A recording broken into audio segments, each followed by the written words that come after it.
What is up, people? Thank you for being here. Tell me how my audio is. Tell me if you can hear me. What's up, Vicky? In the comments, can you hear me? Vicky, where are you representing from today? Not Scotland.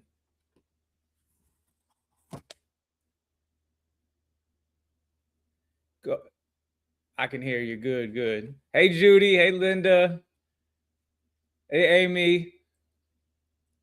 What's up? Thank you for being here. I have Athens. Okay. Represent Georgia or Greece? Which one? Either one, good. Look, we have about 19 people in the now we have 20 in the room streaming through Facebook, YouTube, and then obviously we have our webinar people representing right now. If you are in the webinar, so obviously we're streaming through our various platforms, but if you are in the webinar, you will be eligible for the book giveaway. At the end of this, we're going to give a giveaway. You'll have the option of either getting a copy sent directly to you from Amazon if you win, or I can actually send you an autographed copy if you're willing to wait, a week, 2 weeks or so, or something like that. So we're going to do that at the end.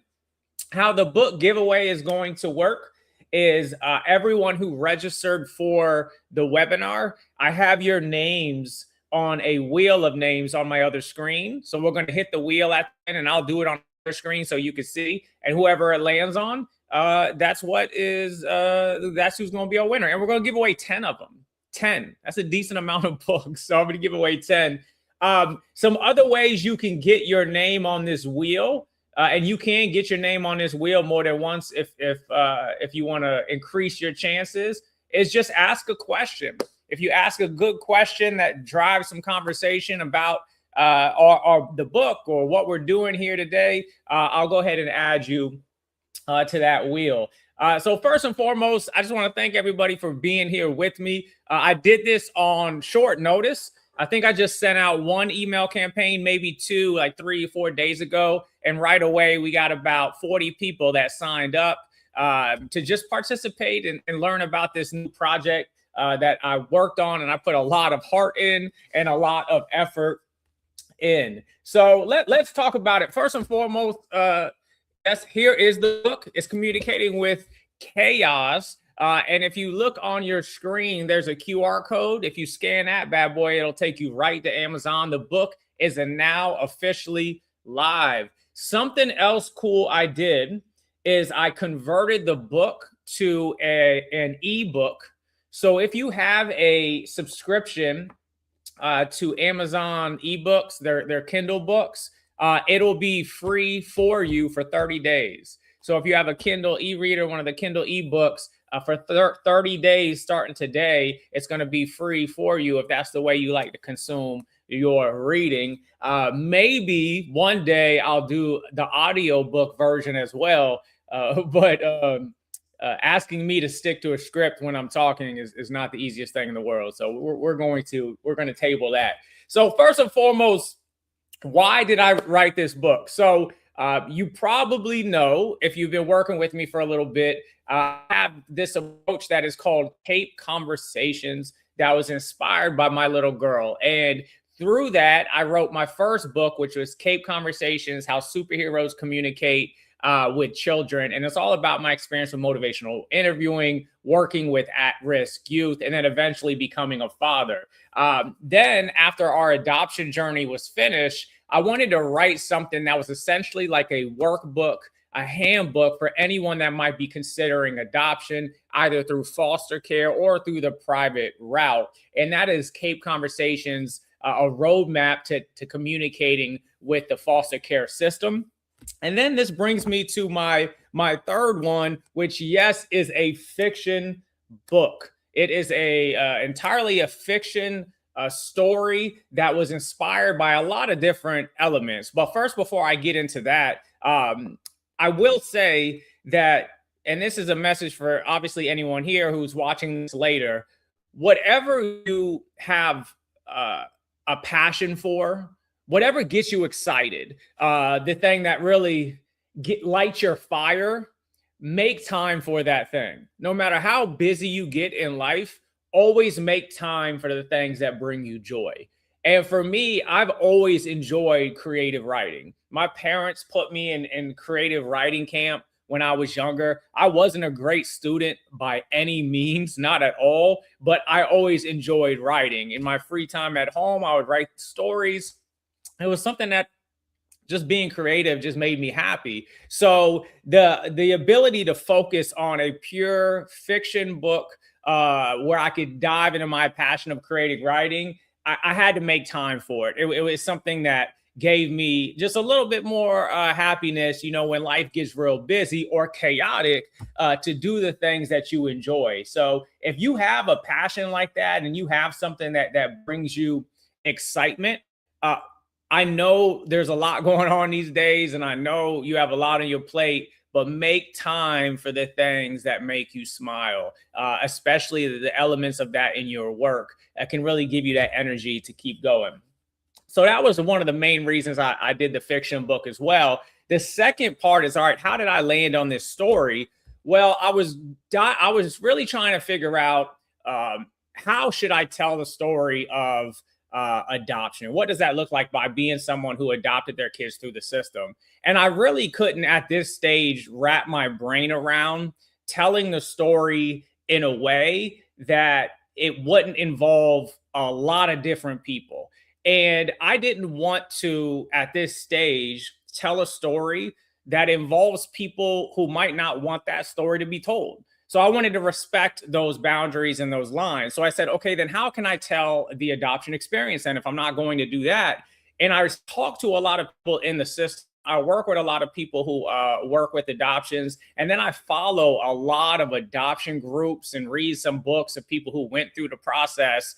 And there was this underlining experience that, yes, the most important thing is the children. The most important thing is the children in the system, without a doubt. But then what sometimes gets brushed aside are the people, the adults, the parents in the system, what they're experiencing from an emotional standpoint. What is it like for you or me being in the system and having to navigate the chaos that a lot of it can be? And there were these underlining tones, and whoever I talked to, regardless of what state it was in, that is a really hard experience, and it really depends on what's happening with your case. So what I did is draw from all those experiences, a couple specific ones that were in California, and said, okay, how can we tell the emotional experience of what it's like from an adoptive family trying to start their family through adoption, and then the fact that I really love creativity, and I love like the psychology and the supernatural elements of a lot of books that I read. I said, all right, how can we make it fun, different, and unique as well? So without giving too much away, because the ending is really important, and I want you to, obviously read it yourself. I will say the main character, what he's struggling with is, how do you balance the trauma associated with going through something really chaotic, while at the same time finding a way to push through so the outcome is one that you so badly want. And then when you get caught up in this space where you just so badly want to get to the end of the road and want things to go in the direction that you need them to go, and it's just so strongly from an emotional level, at what point does it become really hard to find out what's real and what's not? When do you start just telling yourself this story that just keeps you safe? And what the main character is really going through is, what is true? What is he making up? What the characters that he's interacting with, is the way he sees them accurate? Or is it much worse? Or is it not even close to how he's viewing things? And then really in the midst of it, it's about a father who will do anything he can to protect his daughter, and taking on the responsibility, putting it on his shoulders to make sure that his daughter stays with him. And it was a really powerful story to write for me. Obviously, being a father myself, going through the adoption process, it really makes you reconcile with, okay, sometimes when you're in chaos, you don't really see and acknowledge the impact it could be having on you and your psychology, because you're just trying to get through it. And then after that's done, what happens next? So that, I say all that to say that's my best way to describe the book without giving too much away. But that's where I landed, is I wanted people who have gone through chaos in their life to really reflect and look within and say, okay, how much of this stayed with me, the good, the bad, and what am I doing with the parts of it that maybe were traumatic? What am I doing with the parts of it that maybe didn't necessarily create the goodness in me that I want there to be? Where have I left with when the chaos is gone? The feelings and the after effects of it are not. What am I doing with those? And then looking back, where am I now? How have those moments changed me? And that's really something what the main character has to grapple with, not only during the story, but at the very ending as well. So let me in the comments, what questions do you have for me before we get to the book drawing itself? What questions do you have about maybe the plot, the story, the reasons behind this particular book? And like I said, anyone who asked their question, I'm going to go ahead and add you to the wheel of names, increase the likelihood that you are going to get a book drawing when we do our book drawing here in about 10 minutes or so. So go ahead and get in the comments. Give me your initial question. Let's get you on this wheel of names. And as I mentioned before, it is now live on Amazon, and it is live on the Kindle e-reader. And if you have a Kindle e-reader account, then you will have access to it for 30 days, which is pretty cool, I think. Christine, thank you, Christine. Let me go ahead and add Christine to the wheel of names. Christine, got you. Christine says, how long did it take you to write this book? Yes. So in comparison to my first two books, I rewrote and edited this one I think at least 15 to 20 times. So this one took a while. I'm not sure when I officially started, but I rewrote this so many different times that I actually had to take a step back at one point to look at it from a different lens. So if you've ever written a book or you're in the process of writing a book, a really good way to navigate that is after you write it maybe once or twice and you do your edits, print out or order from Amazon, if you write it through Amazon, an author copy, and they'll send you an author copy so you can actually get it in your hands, then edit it that way, and then give it to other people. I had friends and family read it, write it up so they could give edits. And then finally, to take it to that next level, I sent it to an editor to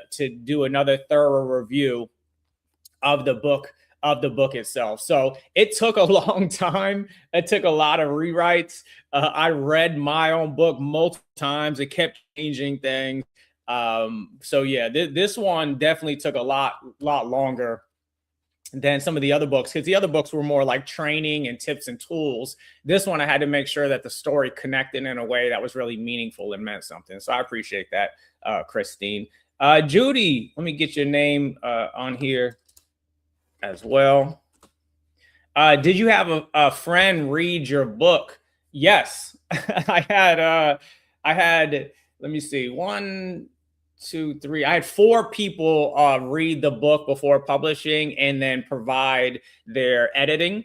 And this is another thing. If you're working on something creative, another hard part when you're designing something creative is because it's so real to you, you might kind of get a feeling that you don't want people to like mark it up or give their feedback too early because you poured so much of yourself into it emotionally, but you have to let people it and absorb it who do not have an emotional investment in it because they're just going to be able to see it from a different lens. So yeah, I had different people read the book. The hardest one is I actually sent it to an editor and I sent it to an attorney, one of my attorneys for my company, and had them review it as well. And then they probably gave it some of the harshest criticisms, which initially seeing it might have been kind of hard, but it added so much value, made the book so much better. So yeah, I definitely had a couple. And then after it was published, I sent some final ones to a couple friends, and the feedback has been real great so far. Linda says this one must have been more personal. Yeah. This was each book definitely, they were written at times that made them personal. Like each one was very intentional that I've written.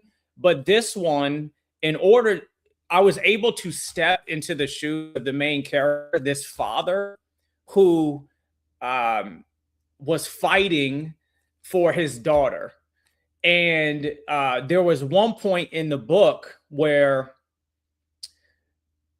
the worst scenario that he can imagine was unfolding without giving too much away in the book. And when I was reading that, it was a weird experience because I was like feeling what the main character was feeling in that moment.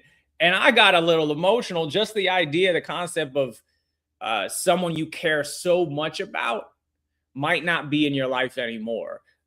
So to put that in a fiction form and then add all these other elements, it was definitely a powerful read for me. Even though it is fiction, I felt myself connecting with so many different adoptive parents, foster parents. I see in all these groups and these Facebook groups what they go through, and they're pouring their heart out. So I built a character that I thought reflected some of the hardest parts of all the different stories I heard. So even though it wasn't like a personal as in, okay, this is me telling my story, it was personal as in telling a story for anyone who's gone through something really chaotic and had that feeling that the worst situation is going to unfold. And then what does that mean to the person going through it? And how do they process that? So it was very personal in that way as well. And then Judy says, I guess it was hard to wait on feedback with all the heart you put in it. Yeah, you get this, and to your point, Judy, I think I did this on my very first book. I was such in a rush and excited about publishing that book that I didn't get as much feedback that I would have otherwise wanted. And then when the book was published, I had people reach out to say, hey, it really would have been better if you did this, this, and this.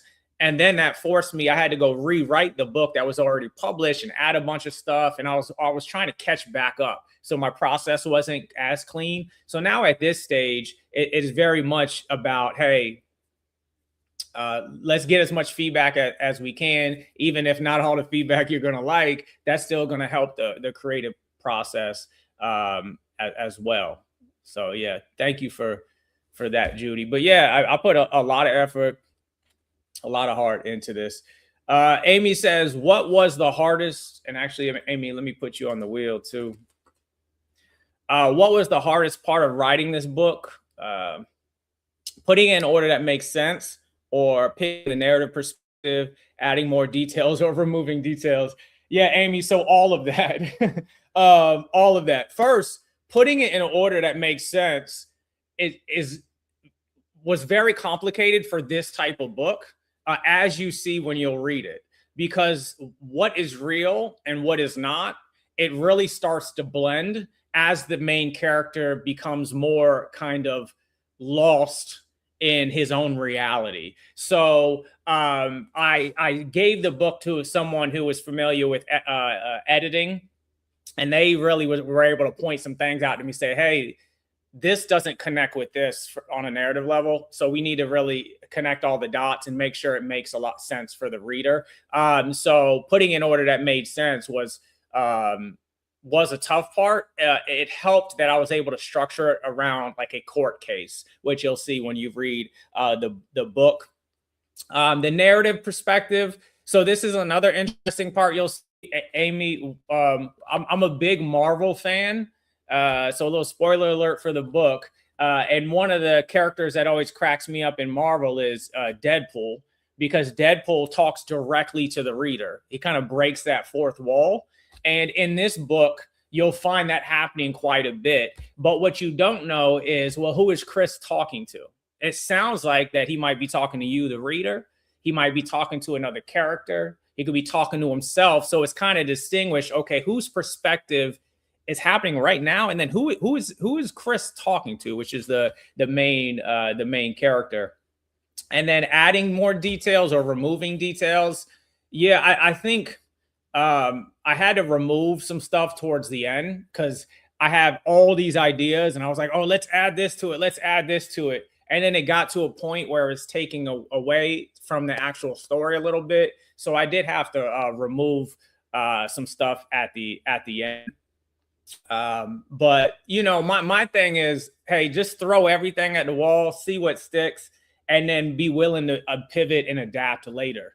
So that's kind of was the creative process. Is I just kept, all right, let's try this, let's test this. What if this happened? You know, and then I've never published a fiction book before, so I was really excited about the idea of I can just create whatever scenario I want to create, whatever twist I want this story to go, I can do. So in the beginning, there was a lot going on, but then to your initial point, then I had to connect the dots later, which meant, all right, we need to maybe remove some things, provide more clarity on some other things. But that whole process was fun. It was therapeutic, to be honest with you. And then it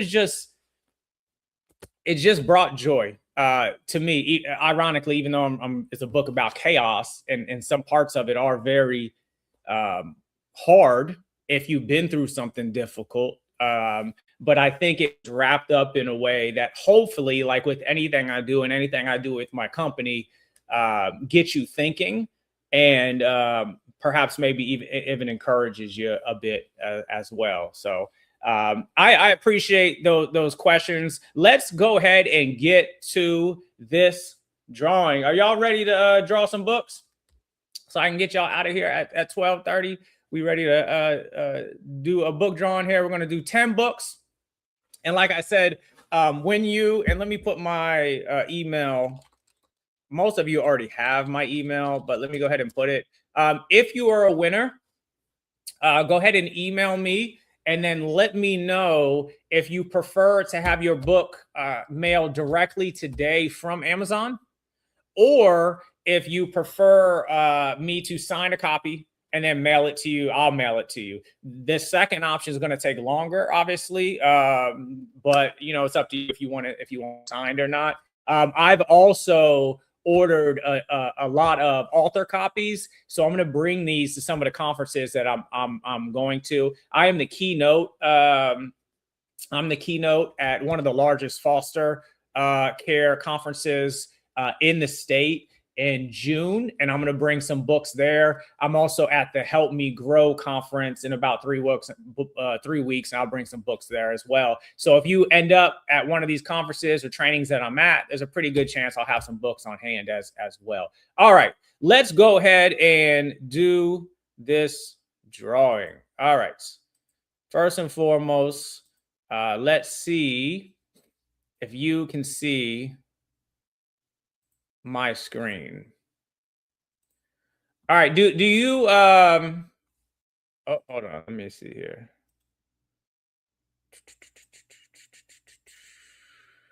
There we go. All right, let me get rid of Let's make this a little right there so we can still see our chat.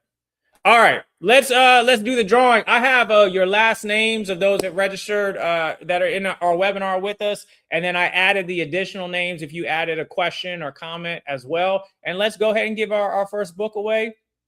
Can everyone see the wheel on the screen? Is it showing on your end as well? Awesome. Thank you, Linda. All right, let's go.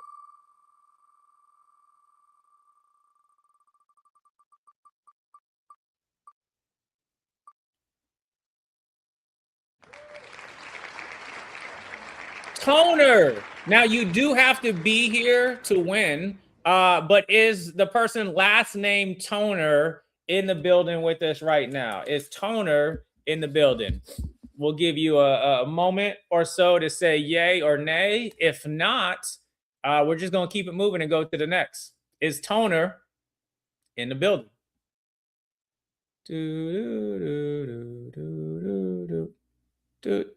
Okay, then let's move to the next.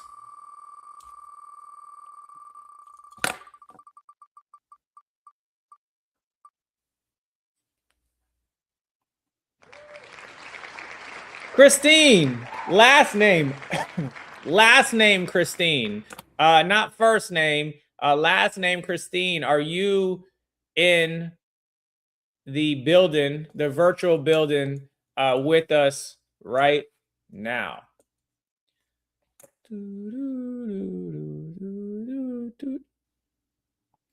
Oh, the people in the room are getting lucky that we have people not here to claim the prize, so let's keep it moving.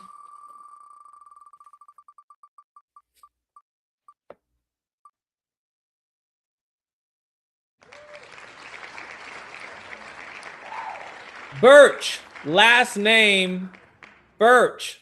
Are you in the building? Last name Birch.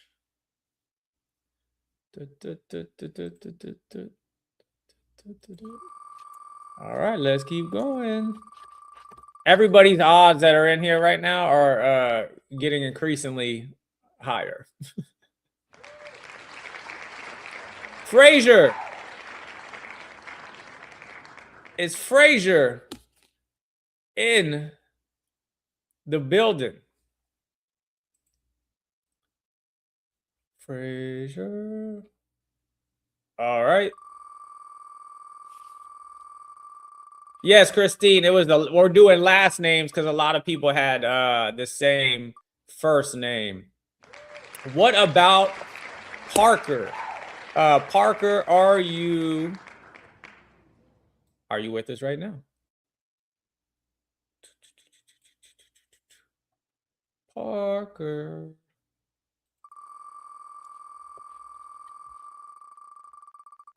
All right, let's keep it moving.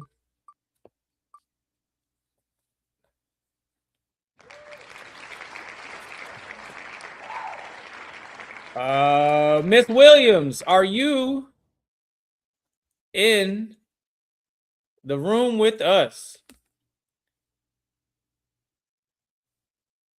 Miss Williams. Do I have a Linda Williams in the room? Going once, going twice. Okay. Oh, wait. Linda. You are here, Linda. Linda, congratulations. You have won a book of Communicating with Chaos. Email me and you can either get the autograph version or the Amazon version. Linda. Yes, Linda, I think there's a little bit of a delay. I apologize. I see you. You won. Congratulations. Yes, Linda. Thank you. Awesome. What about Dover? Is Dover in the building? Let me write down Williams here. Yeah, write down Williams. All right, Williams is going to email me one. Dover is here or Jones?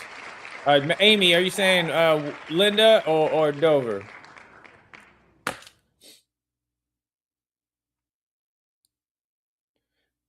Curtis, you added my name, Christine, for asking a question. Yeah, it was last name, Christine. But I got a feeling you're gonna be good to go the way we're rolling right now. What about Reeves? We got Reeves.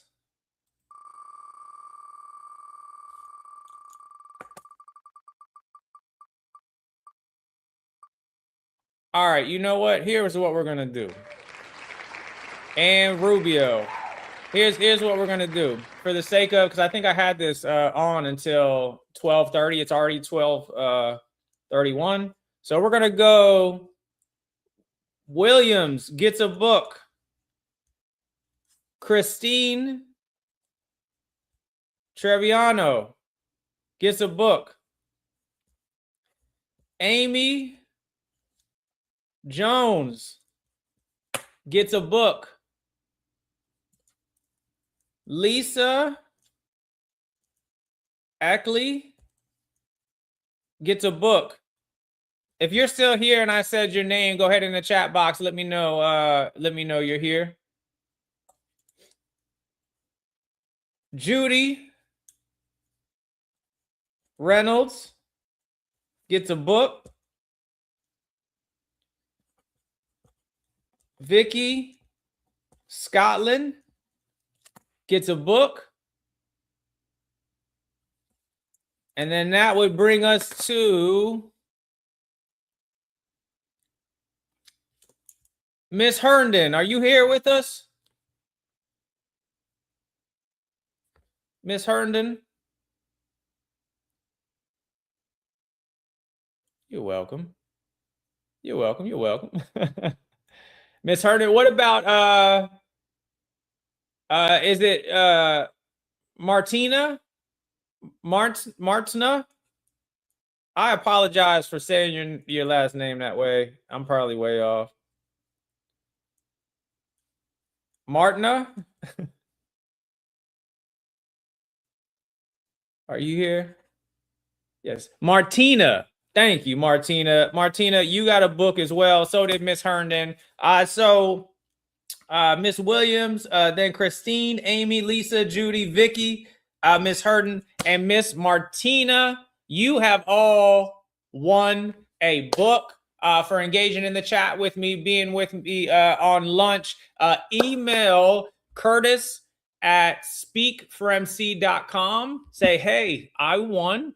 Give me your name, and then let me know if you want an autograph one, which I'll have to send to you directly, or if you just want me to send it to you via Amazon. When you email me, give me I'll need the address of where the book is going regardless. So when you tell me that, make sure you put your email in there and we will get it in your hands. My plan after this is to do another live discussing the book after some people have read it, their theories, what they think happened, what they think didn't happen. So let's end here. Judy Reynolds says repeat your email. I'll go ahead and put it in the chat again.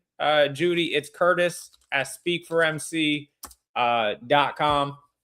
So as I said earlier, if you have something that brings you joy or brings you excitement, even if it feels like you don't have enough time for it, make time for it. Even if you just put 5-10 minutes a week towards it, when you do that, it'll bring you that joy that gives you that fire and that energy to do other things. So that's what writing this fiction book was for me. And then anyone who has been through chaos, and especially if it's chaos that has to do with your family or in the adoption system, this book was for you. And I hope it does, even though it might be difficult at times to read, I hope in the end it gives you some spark that will help you figure out, all right, what is the next stage of my journey? What do I do with who I am after this chaos? So I appreciate y'all for being here. It genuinely means a lot. And to put this much heart and effort into something and then have you with me to participate and be a part of it. I genuinely thank you for that, especially on short notice. So with that being said, if you are a winner, email me, send me the address, tell me how you want it. And I look forward to connecting with all of you very soon at conferences I'll be at, workshops. I'll be bringing some books as well. With that being said, bye-bye, everybody. Enjoy the rest of your day. And hopefully there is not too much chaos. But if there is, you'll know how to communicate with it. Thank you, everybody. It's always good to connect with you as well. And thank you for calling me a jewel. I don't get that one a lot, and I'll take it. So thank you very much. All right, everybody. Have a great day. We'll see y'all soon. Bye-bye.